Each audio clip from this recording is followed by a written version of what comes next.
Good morning. BlockBuster is closing at least 500 more stores. BlockBuster will close all of its remaining stores. BlockBuster is closing its last 300 video stores. The company will also end its DVD by mail service. BlockBuster was untouchable. Over 9,000 stores, 84,000 plus employees. This wasn't an ordinary DVD store, it was an event. The last time families truly came together. They wandered the aisles, debated on what movie to watch, and you could physically hold the disc all the way home.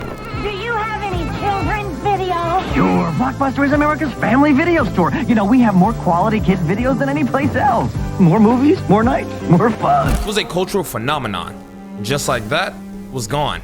So, what happened? BlockBuster, even in the end, was never a store with a bad product, and it sure didn't end because people stopped watching movies. You see, BlockBuster didn't start as an industry giant. It started in 1985 in Dallas, Texas. David Cook, a software entrepreneur, opened a store with a crazy idea for his time. A massive video rental store. No weird shelves, no confusing inventory, just a clean, professional retail experience with thousands of movie titles. You see, Cook understood something his competitors didn't. This was an entertainment for the masses, and it had to be treated like one. The idea of the business model then exploded. Wayne Huizenga, the man who also built Waste Management and AutoNation, took over and poured rocket fuel on it. Literally. He understood scale like few people in American business history. At one point, BlockBuster was opening up a new store every 17 hours. Let that sink in. A new store every 17 hours.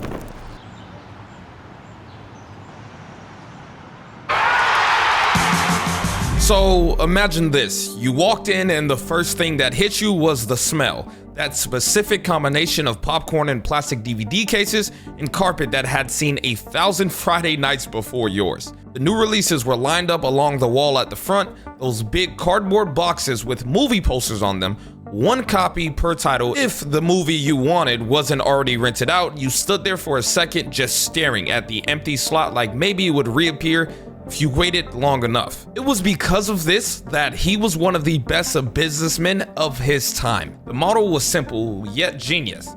You come in, you browse, you rent. But hidden inside that simple transaction was one of the most profitable and deeply resented revenue streams in retail history: the late fee. In 2000, BlockBuster collected $800 million in late fees, representing 16% of its total revenue.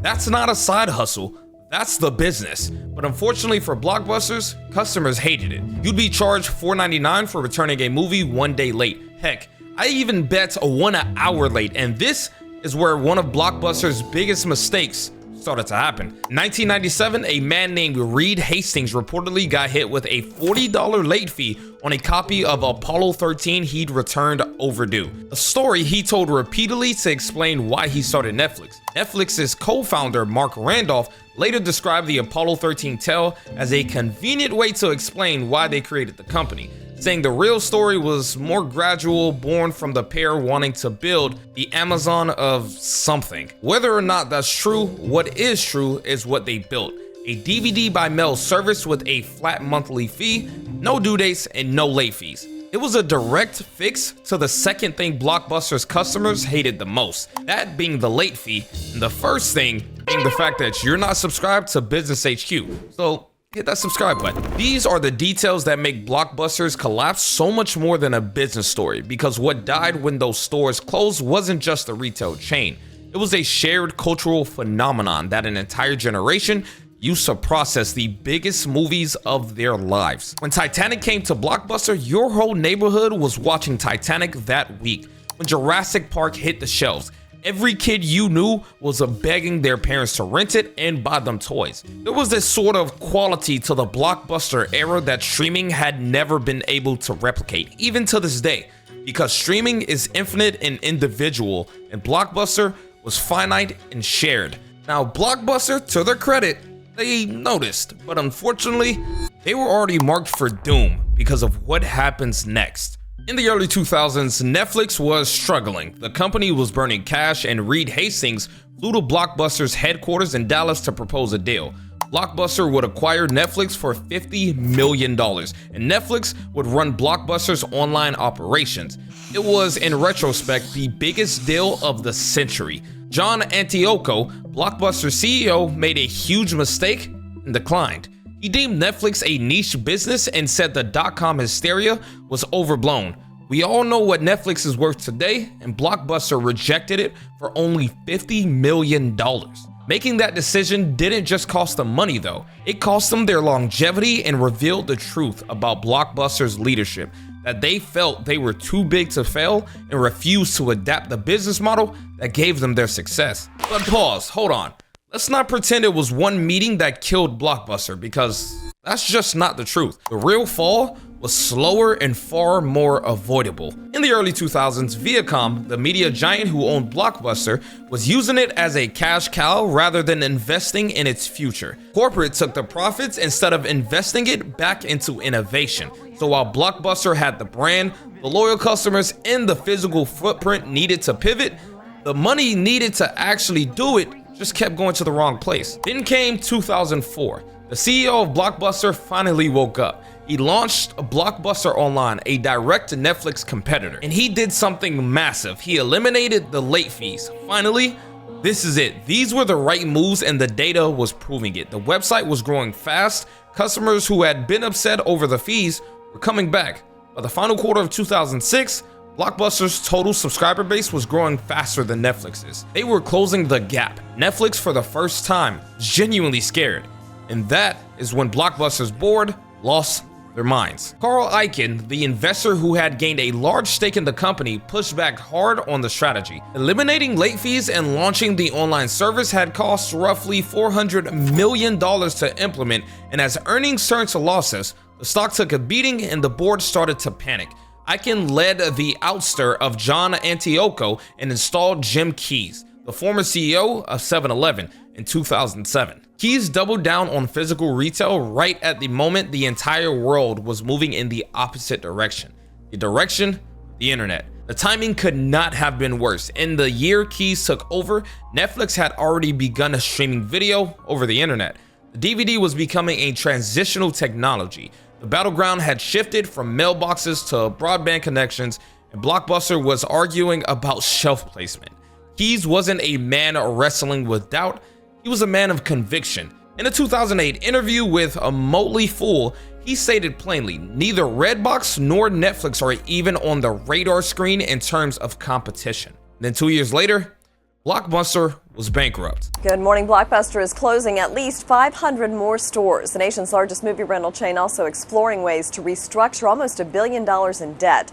Now, BlockBuster already closed more than 250 stores in January as consumers turn to rivals like Redbox and Netflix. They filed for bankruptcy protection in September 2010 with nearly $1 billion in debt. Dish Network won the bankruptcy auction and acquired BlockBuster's remaining assets for approximately $320 million. Store closures rolled across the country in waves. By 2014, the last corporate-owned stores were officially gone. Today, there's exactly one BlockBuster left on the planet, and it's in Bend, Oregon. Nowadays, it's more of a monument than it is a store, so the question is, was that what killed BlockBuster? The simple fact is that Netflix killed BlockBuster with technology, and that's not wrong, but it's incomplete. Icahn, the man who destroyed BlockBuster's one viable path forward, later called BlockBuster the worst investment he ever made. He lost hundreds of millions of dollars, but like I said in the beginning, with how massive BlockBuster was, the people who paid the real price, it wasn't him. He walked away with a loss, but still a billionaire. They weren't the executives who got the severance packages. The people who paid the real price was the 84,000 plus employees who showed up to work one day and found out they no longer had a job because the company they worked for had been sold. Then in 2011, Netflix did something that nearly destroyed the company. It worked 14 years to build.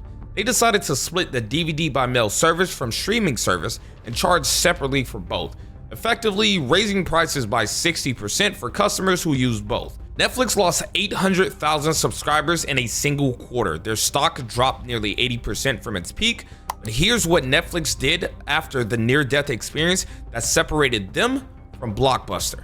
They didn't panic and retreat to what worked before. They didn't bring in Icon to slash costs and protect the old model. They doubled down on the future. They started making their own content. House of Cards launched in 2013. Orange is the New Black followed.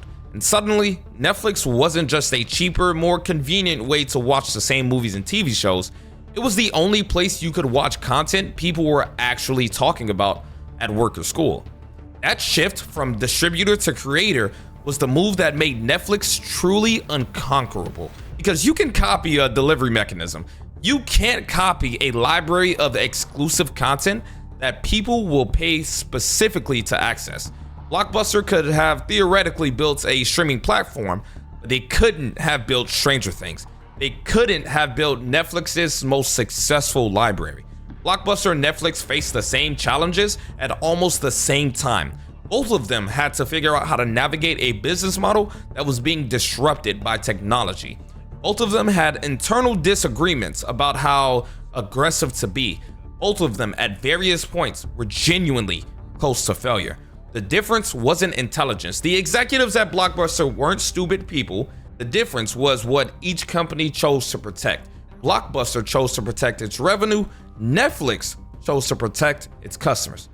Nowadays, that's a little different. BlockBuster had every advantage. They had the brand, they had the customer relationships, they had the distribution network. They had leverage to negotiate content deals that Netflix could only dream about. They even had their own version of Netflix up and running, and it was working. Antioco himself said later that if the online strategy had not been abandoned, BlockBuster Online could have had 10 million subscribers and been rivaling Netflix for the leadership position with the rise of the internet. What killed BlockBuster wasn't technology. It was a complete failure of imagination combined with arrogance. The late fee revenue made them complacent. The physical stores made them feel permanent. The brand recognition made them feel invincible. They looked at Netflix and saw a smaller, scrappier competitor. They never looked in the mirror and saw a company that had been charging its most loyal customers $800 million a year in fees and expecting them to feel grateful for the privilege. The customers didn't love BlockBuster. They tolerated BlockBuster because there was no better option. The moment a better option appeared, they left without a second thought. The BlockBuster story isn't really about streaming versus DVDs. It's about what happens when a company's leadership ignores their customers. When you stop paying attention to what they want, someone else will. By the time you notice, they've already taken your customers, your revenue, and your future. One in Oregon is still open though. If you want to rent a movie this weekend, you know where to find it. And comment down below what your favorite was to rent from BlockBuster.